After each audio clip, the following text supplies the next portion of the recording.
નમસ્કાર, હું તિવારી આસ્થા અને ગુજરાતની વાત પ્રોગ્રામમાં તમારું સ્વાગત કરું છું। આજે આપણે આપણા પ્રોગ્રામમાં જાણીશું કે આપણા ગુજરાત રાજ્યમાં દિવસ દરમિયાન કઈ કઈ ઘટનાઓ બની છે અને કેવી રીતે બની છે, કયો છે સોશિયલ મીડિયાનો હોટ ટોપિક મુદ્દો, તે સમગ્ર જાણકારી વિસ્તારપૂર્વક આપણા આજના પ્રોગ્રામમાં નિહાળીશું। તો ચાલો જાણીએ અને નજર કરીએ શરૂઆત મુખ્યના વિશેષ સમાચારો પર। શરૂઆત કરીએ સુરતથી। તો સુરતમાં ડાયમંડ વર્કર યુનિયન દ્વારા નવતર પ્રયોગ કરાયો છે। રત્ન કલાકારો આપઘાત ન કરો, અમને એક ફોન કરોના ટેગલાઇન સાથે એક નવતર પ્રયોગ હાથ ધરાયો છે। સુરતમાં રત્ન કલાકારોને આપઘાત કરતા અટકાવવા માટે એક હેલ્પલાઇન નંબર પણ જાહેર કરાયો છે। સાથે જ આવી રહેલ સુરતમાં મહોરમને લઈને તૈયારીઓ શરૂ કરાઈ છે। તાજિયા જુલુસમાં ઉચ્ચ અધિકારીઓ, હોમગાર્ડ સહિત 45,000 કર્મચારીઓ તૈનાત રહેશે। સાથે ડ્રોન કેમેરાનો પણ ઉપયોગ થશે। સાથે જ સમગ્ર તહેવાર શાંતિપૂર્ણ રીતે પૂર્ણ થાય તેના માટેની તમામ તૈયારીઓ કરવામાં આવી રહી છે। બીજી તરફ સુરતની જો વાત કરીએ તો સુરતમાં ઓપરેશન વ્યાજખોરમાં 25 ગુના દાખલ થતા સુરત શહેરના જાણીતા વ્યાજખોર સામે ઉધના પોલીસની કાર્યવાહી સામે આવી છે। લાલી પંજાબી નામના વ્યાજખોરની ધરપકડ કરાઈ છે, જે અનેક લોકોને વ્યાજે રૂપિયા આપી ઊંચા ટકાવારીમાં વ્યાજ વસૂલતો હતો।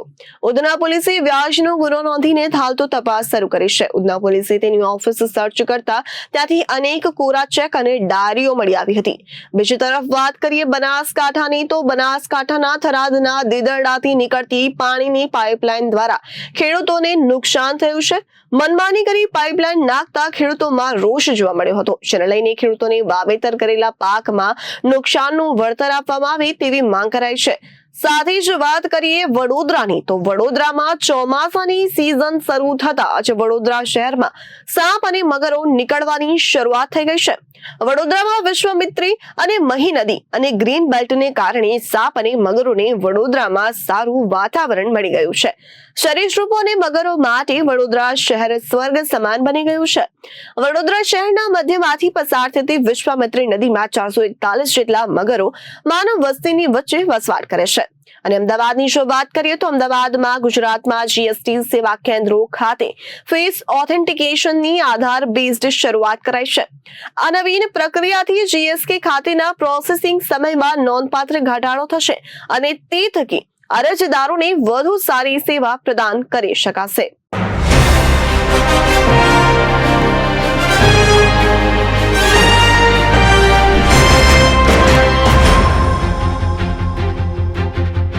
હવે જોઈએ સમાચારો વિસ્તારથી।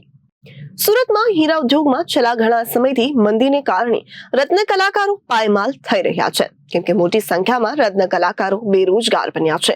પ્રોડક્શન કાપને કારણે ઘણી જગ્યાઓ અઠવાડિયામાં 2 રજાઓ આપવામાં આવી રહી છે, જેને કારણે રત્ન કલાકારો ભારે આર્થિક સંકટમાં ફસાઈ ગયા છે।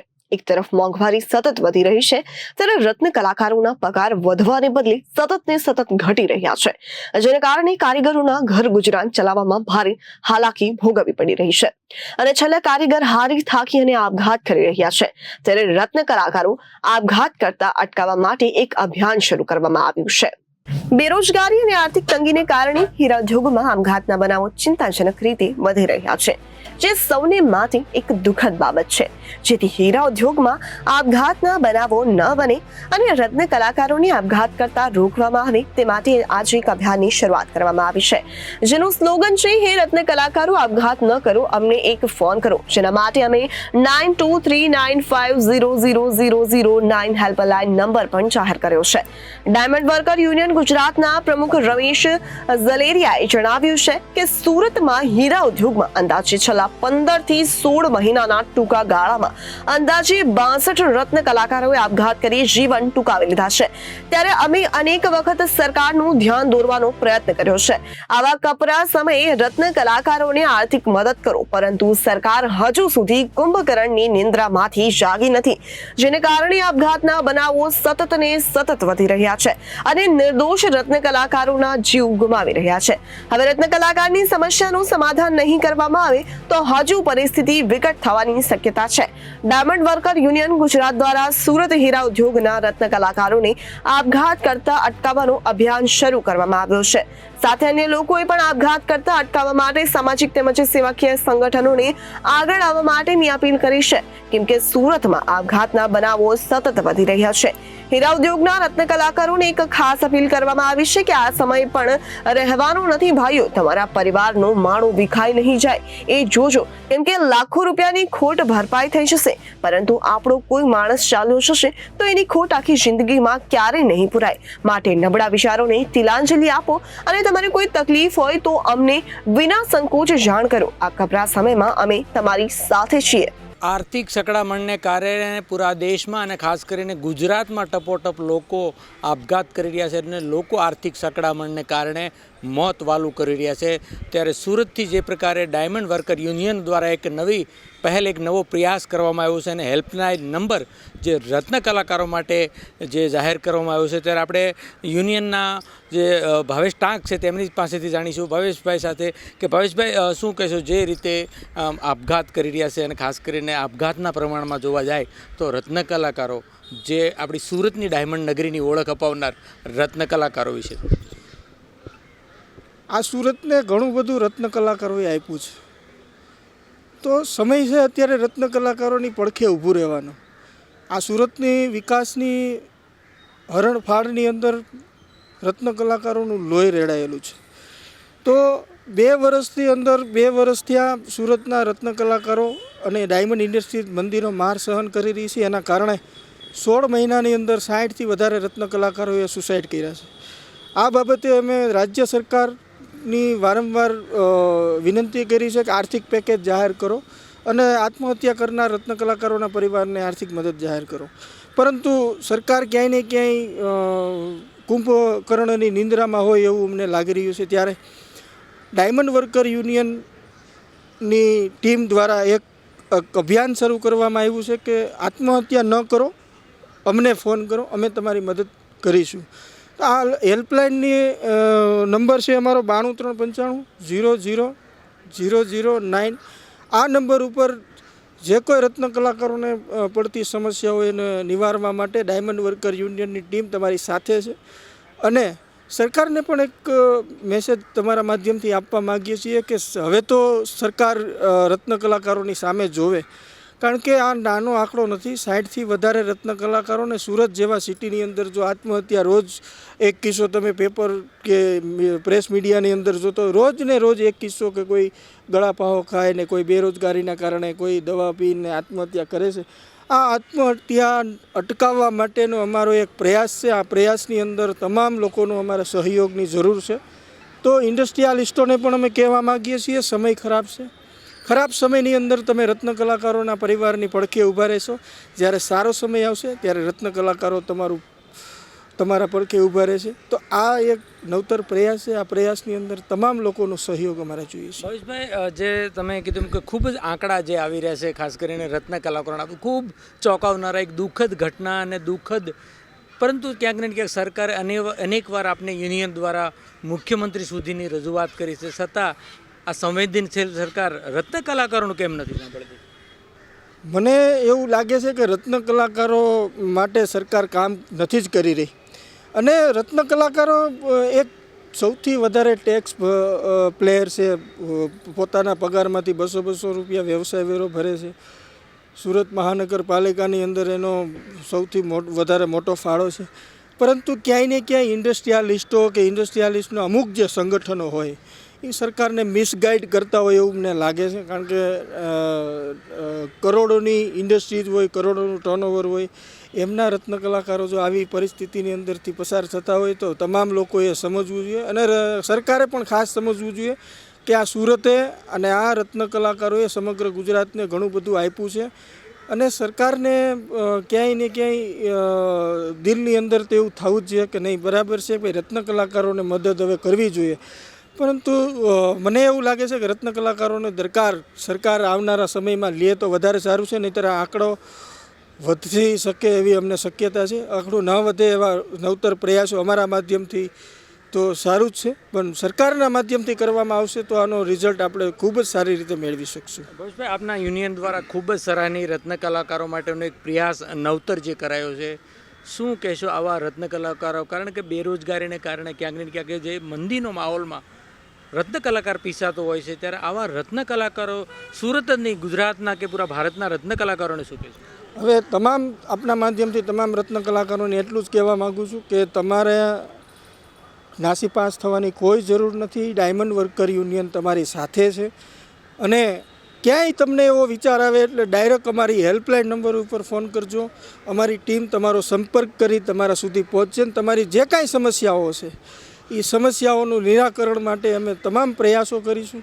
પરંતુ તમે નાસીપાસ નહીં થશો અને તમારી જિંદગી એ પાછળના જે તમારા પરિવાર માટે ખૂબ જ કિંમતી છે અને આ શહેર માટે પણ ખૂબ જ કિંમતી છે, કારણ કે તમે સુરતના વિકાસની અંદર મહત્ત્વનું યોગદાન આપ્યું છે. બિલકુલ. તો આ હતા યુનિયનના ભાવેશ ટાંક અને સ્પષ્ટ જે રીતે અનેકવાર રજૂઆતો કરી છે પણ આ સરકાર જાડી ચામડીની છે તે સાંભળતી નથી અને રત્ન કલાકારોના જે ટપોટપ મોત થઈ રહ્યા છે તે ખરેખર ગુજરાત જ નહીં, સુરત જ નહીં, પૂરા ભારત માટે એક આ ખૂબ જ ચિંતાનો વિષય છે. અને જે આ રીતને આપઘાત કરી રહ્યા છે તેને રોકવા માટેનો એક નવતર પ્રયાસ હેલ્પલાઇન નંબર જાહેર કર્યો છે, ત્યારે એવું માની રહ્યા છે કે 2-4 પણ જો જિંદગી આમાંથી હેલ્પથી બચી શકે તો એક ખરેખર ભગીરથ કાર્ય ગણાશે. એટલે જિંદગી કિંમતી છે, કોઈના ઘરનો માળો ન વિખાય તે માટેનો એક રત્ન કલાકારો માટેનો સુંદર વિચાર યુનિયન દ્વારા કરાયું છે.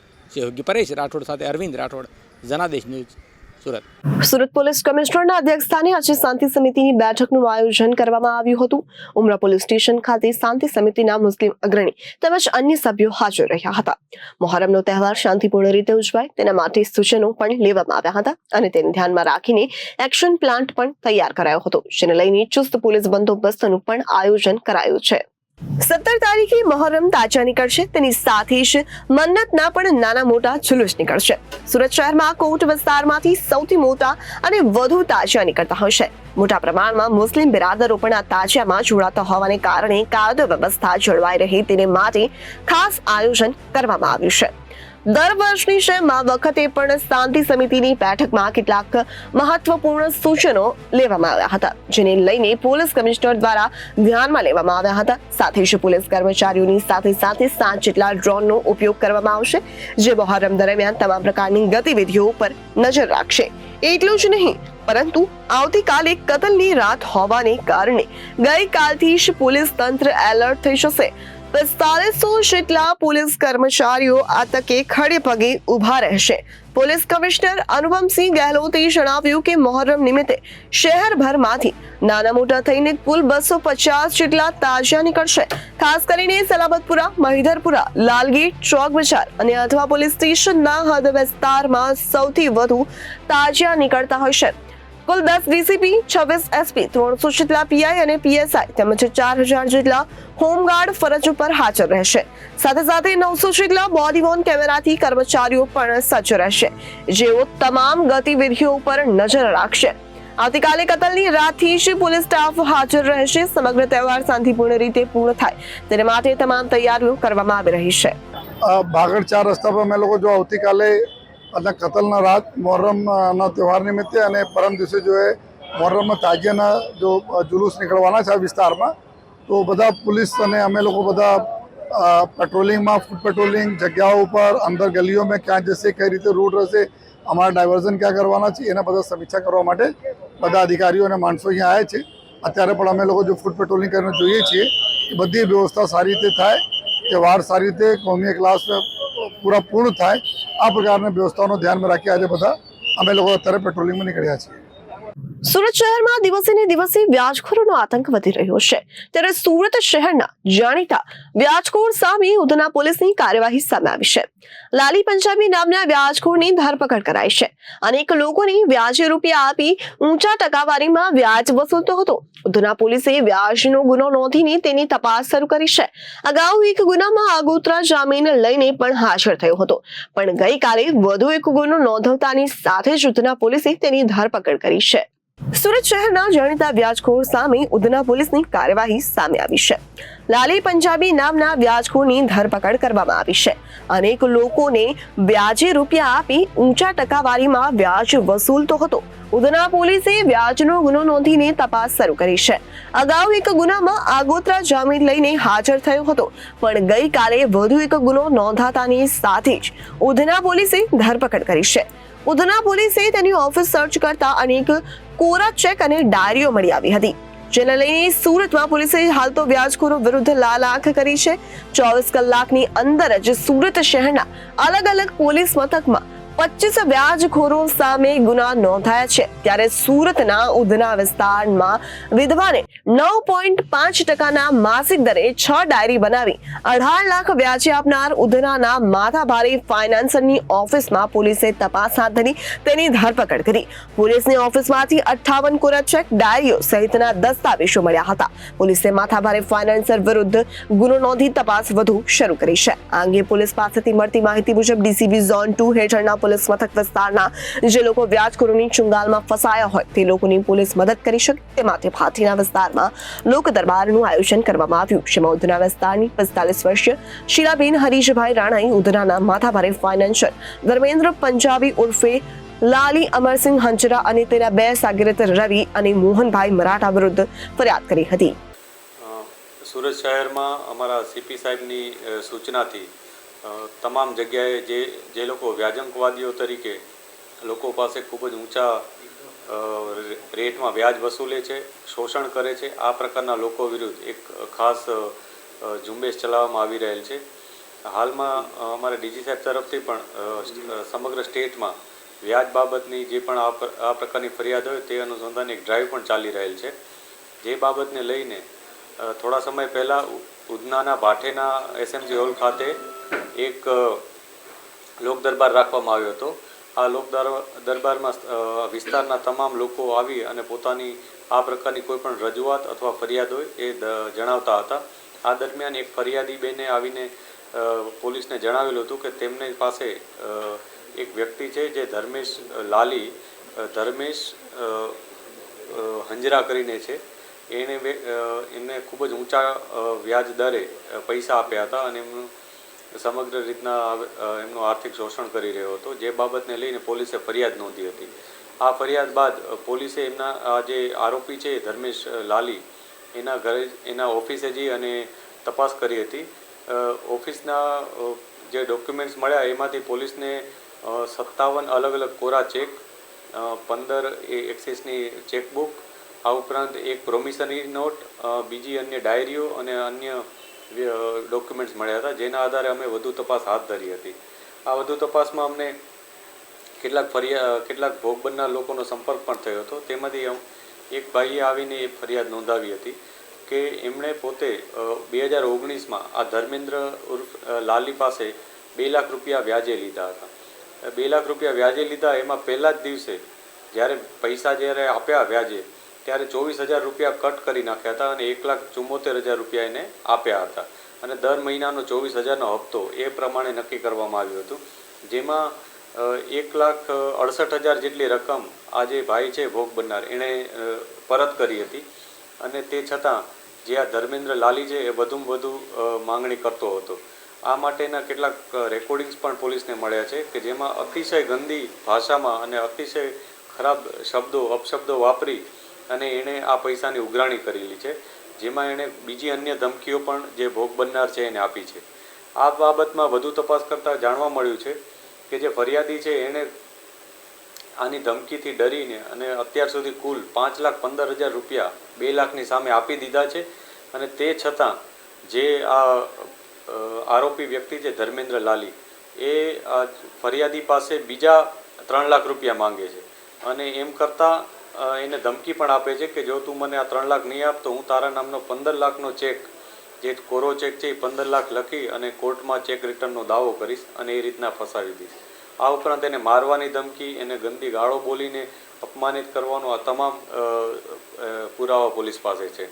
આ સમગ્ર ઘટનામાં પોલીસે ધર્મેન્દ્ર લાલીની ધરપકડ કરી છે અને એના ફર્ધર પોલીસ રિમાન્ડ પણ અમે નામદાર કોર્ટ પાસે માંગીશું, જેથી અમે એના ઉપરની વધુ કાર્યવાહી કરી શકીએ, વધુમાં વધુ વિગતો મેળવી શકીએ, જેથી આવા ભોગ બનનાર લોકોને અમે ન્યાય અપાવવા માટે પ્રયાસ કરી શકીએ.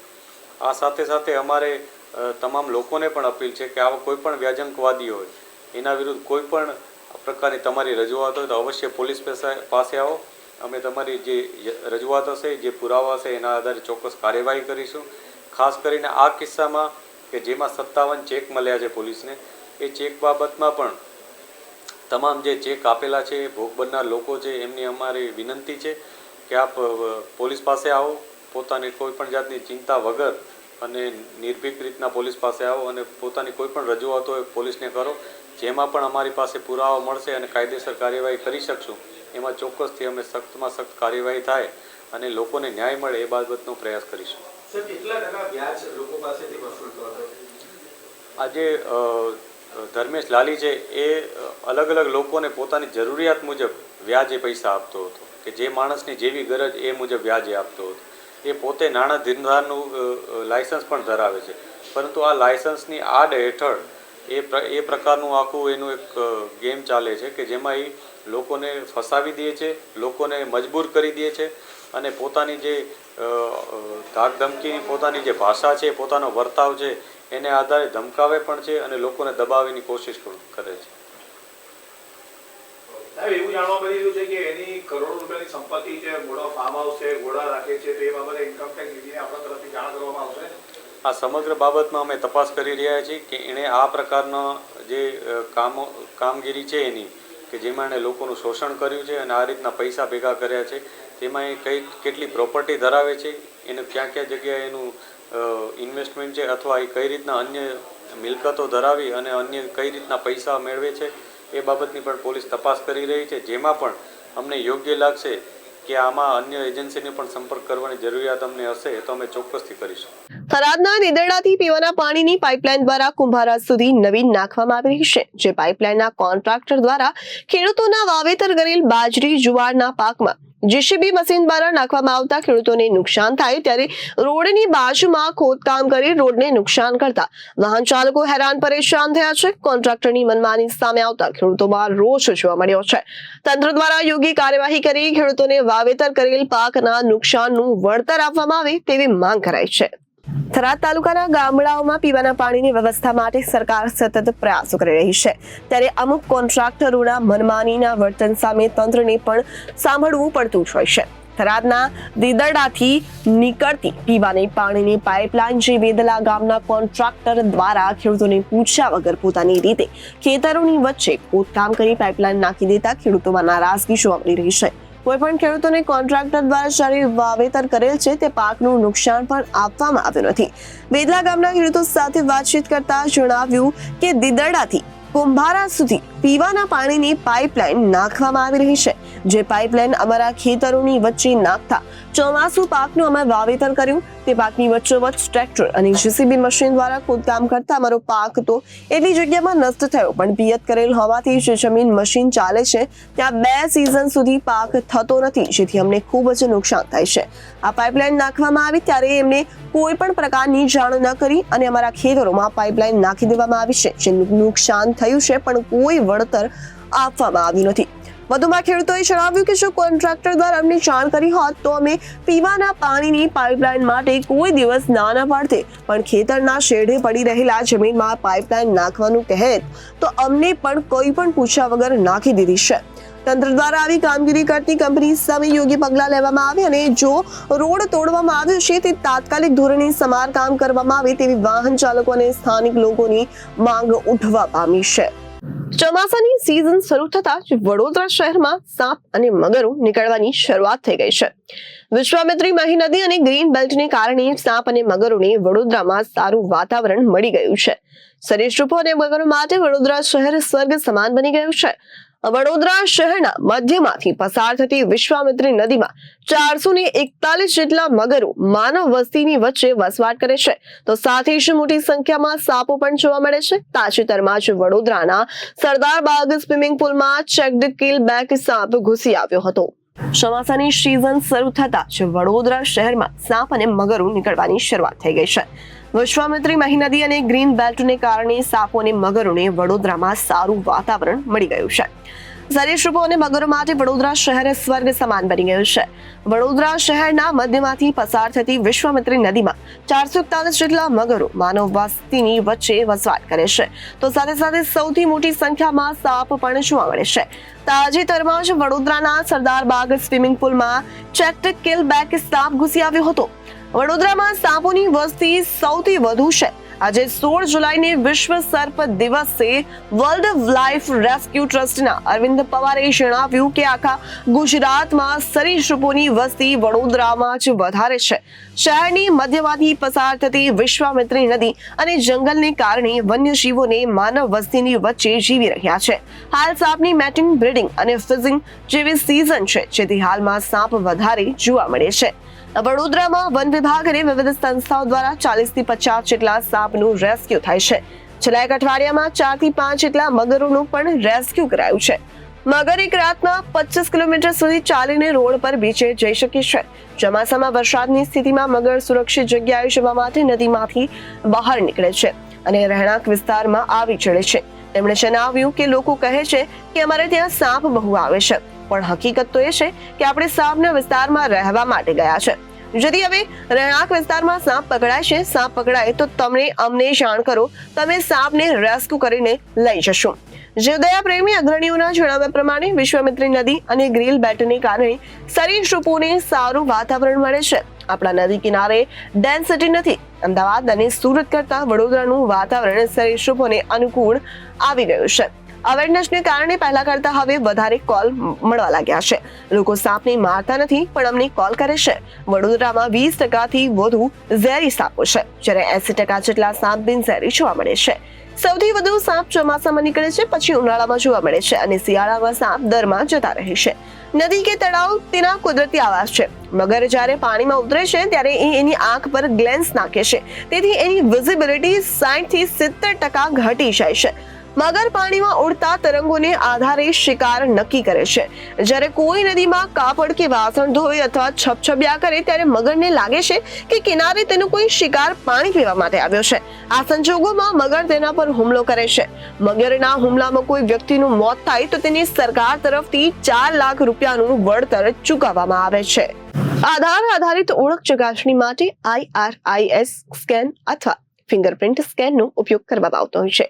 આ પ્રક્રિયા વધુ ઝડપી, સચોટ અને સરળ બને તે હેતુથી એડવાન્સ ટેકનોલોજી આધારિત એન્ડ્રોઇડ મોબાઈલ એપ દ્વારા ફેસ ઓથેન્ટિકેશન આધારની ચકાસણીની શરૂઆત આજે તારીખ 15/7/2024 રોજ માનનીય નાણાં, ઉર્જા અને પેટ્રોકેમિકલ્સ મંત્રી કરુણ દેસાઈના વરદ હસ્તે કરવામાં આવ્યું છે. આ નવીન પ્રક્રિયાથી GSK ખાતેના પ્રોસેસિંગ સમયમાં નોંધપાત્ર ઘટાડો થશે અને તે થકી અરજદારોને વધુ સારી સેવા પ્રદાન કરી શકશે. ગુજરાત રાજ્યમાં કાર્યરત GSKની અસરકારકતા અને કાર્યદક્ષતાની નોંધ લઈ નવી દિલ્હી ખાતે તારીખ 22/6/2024 રોજ યોજાયેલા GST કાઉન્સિલની 53મી મીટિંગમાં GSKની અમલવારી સમગ્ર ભારતને કરવાનો ઐતિહાસિક નિર્ણય લેવામાં આવ્યો છે. જુદી જુદી રીત રસમો જેવી કે આર્થિક રીતે નબળા માણસોને નાણાકીય પ્રલોભન આપી, વિવિધ સ્કીમો ભરમાવી, તેઓને આધાર પુરાવા મેળવી, તેઓના નંબર સાથે રજિસ્ટર્ડ મોબાઈલ નંબર બદલી, તેમજ તદ્દન ખોટા દસ્તાવેજો ઉભા કરી ખોટા GST નોંધણી નંબર મેળવવાના અનેક કિસ્સાઓ ધ્યાને આવ્યા છે. આવા બોગસ GST નોંધણી નંબરનો ઉપયોગ બિલ ઇસ્યુ કરી બોગસ ITC પાસ ઓન કરવા માટે થતો હોય છે. આમ થવાથી સરકારી આવકને ખૂબ મોટું નુકસાન પહોંચતું હોય છે. બોગસ બિલિંગની પ્રવૃત્તિને અસરકારક રીતે ડામવા ગુજરાત રાજ્ય વેરા ખાતા દ્વારા GST સેવા કેન્દ્રની બ્લુ પ્રિન્ટ તૈયાર કરવામાં આવે છે. જે મુજબ નવા નોંધણી નંબર મેળવવા ઈચ્છતા અરજદારો પાસપોર્ટ સેવા કેન્દ્રની તર્જ પર GST સેવા કેન્દ્ર ખાતે રૂબરૂ બોલાવી તેમના આધાર ઓથેન્ટિકેશન તેમજ તેમના દ્વારા રજૂ કરવામાં આવેલા પુરાવાઓની ખરાઈ કરી નોંધણી નંબર આપવા વિશેષ નિર્ણય કરવાની પરિકલ્પના કરવામાં આવી છે.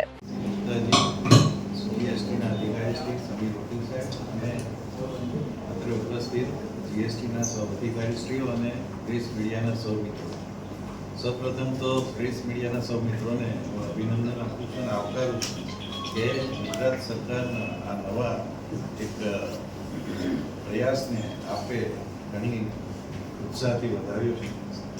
ખાસ કરીને આપણે જોઈએ તો ગુજરાત રાજ્ય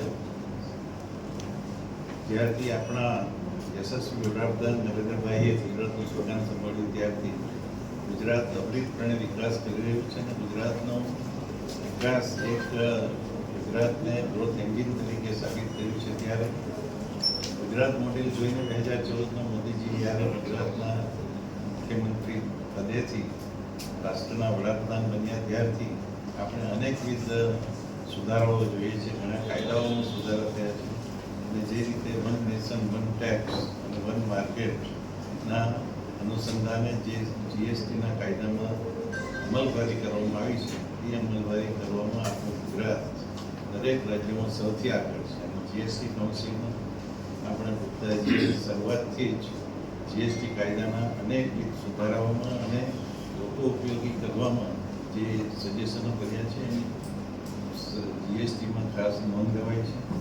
અને એ અનુસંધાને દરેક નવા સંશોધનો માટે ગુજરાતે હંમેશા આગળ પડીને ભાગ લીધો છે. જ્યારે નવો કાયદો હોય, ઘણી બધી અસમંજસ હોય, સમજવાની કે સમજાવવાની અસમજતા હોય, ત્યારે આ કાયદાના અમલ કરવા માટે ગુજરાતના વેપારીઓએ પણ જે સાથ આપ્યો છે એમને પણ વાત વખતે ખાસ અભિનંદન આપ્યું છે. ગુજરાતના વેપારીઓએ સમગ્ર દેશમાં લગભગ 99.67% રિટર્ન ભરીને એક આખા દેશમાં સૌથી પ્રથમ સ્થાન પ્રાપ્ત કર્યું છે. ગુજરાતની આવક પણ આપણે જોઈએ તેમ 135% જેટલું રજીસ્ટ્રેશન વધ્યું છે, વેપારીઓ વધ્યા છે અને સાથે સાથે આવક પણ સમગ્ર રાષ્ટ્રની સામે ગુજરાતની આવકનો 3 થી 4% વધારો થયો છે. આ બધાની સાથે મળીને જ્યારે ખોટા બિલિંગની સાથે જે ટેક્સના ડિવિઝનનો જે પ્રશ્ન આવતો હતો એના માટે પણ ગુજરાતે રજિસ્ટ્રેશન સહેલાઈથી પણ થાય, ફાસ્ટ પણ થાય, સાથે સાથે ખોટા લોકો અટકે. હું સિસ્ટમને આટલું હાર્ડ કરી દઈએ તો જે જેન્યુઅન લોકો છે એને રજિસ્ટ્રેશન લેવામાં તકલીફ. એટલે આપણે એક બેલેન્સ કરીને ચાલવાની બાબત તો જસ્ટ સમજો. એમાં ઘણી વખતે પ્રશ્ન આવે છે કે લોકોને એનાથી તકલીફ થશે, એનાથી વધારે લેયર એડ થશે. એવું નથી. આપણે એમાં મોટા ભાગના લોકોને સિસ્ટમ સિમ્પલ અને ફાસ્ટ કરી છે, પરંતુ જેમાં લાગે કે આ વસ્તુના અમુક પેરામીટર જોતા એમના ઉપર વધારે ચકાસણી કરવાની જરૂરિયાત છે, એ લોકોની ડીપ ચકાસણી પણ થાય, જેથી આ મેસેજ ન જાય કે બધાને બહુ સહેલાઈથી મળી જાય. આ પણ મેસેજ નહીં જવું જોઈએ કે જે લોકોને બધાને બહુ સમય લાગે. તો બેલેન્સ પ્રક્રિયામાં જુદા જુદા પેરામીટર સિસ્ટમમાં પેરામીટર સેટ કરવામાં આવે છે. આ પેરામીટરથી લાગે કે ના આ વ્યક્તિની વધારે ચકાસણી કરવાની જરૂર છે તો સિસ્ટમ થ્રો કરશે કે ના. એને અગાઉ પણ રજિસ્ટ્રેશન લીધું હતું, એનું કેન્સલ થયું હતું, એનો એડ્રેસ સાચો નથી, એના પેન નંબર કે એમાં કાંઈ મિસ્ટેક છે, તો એ પેરામીટરની સિસ્ટમ દ્વારા ડાયનામિક રીતે ચેકિંગ કરીને આ અધિકારીઓને સોંપવામાં આવે છે કે ના ના આ વ્યક્તિનો થોડો કાળજી લેજો.